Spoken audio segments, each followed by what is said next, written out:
Pour les constructeurs automobiles, le segment C est d'une importance capitale. Du coup, Peugeot n'a pas ménagé ses efforts pour concevoir sa nouvelle 308. Il est même reparti d'une feuille blanche.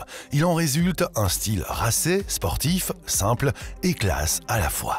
Style également transposé à l'intérieur. Fini les boutons dans tous les sens. L'habitacle de la nouvelle 308 propose une ergonomie aboutie, une technologie de pointe et une finition impeccable.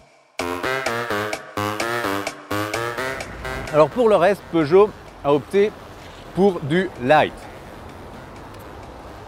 J'aurais peut-être dû en faire autant d'ailleurs.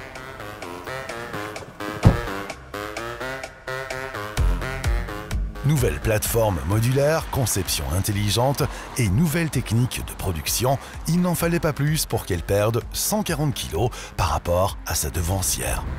Alors elle devient du coup la plus légère de son segment et ça se ressent vraiment à la conduite, surtout sur ces petites routes de col du pur bonheur. Et ce petit volant-là, il est pour quelque chose.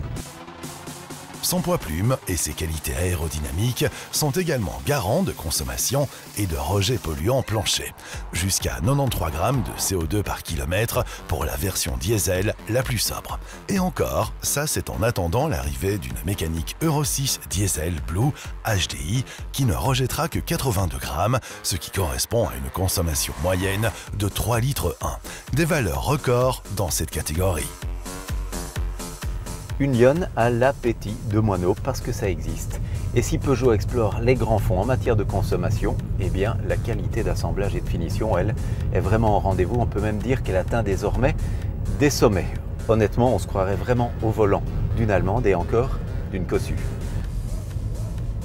Cet écran tactile par exemple juste là permet d'éviter la profusion parfois un peu désordonnée des commandes et des boutons chez certaines concurrentes. Enfin, bonne nouvelle pour les plus distraits. Peugeot a également installé sur sa 308 une application Coyote. D'une manière générale, il lui réserve d'ailleurs les technologies les plus abouties du marché en matière de sécurité.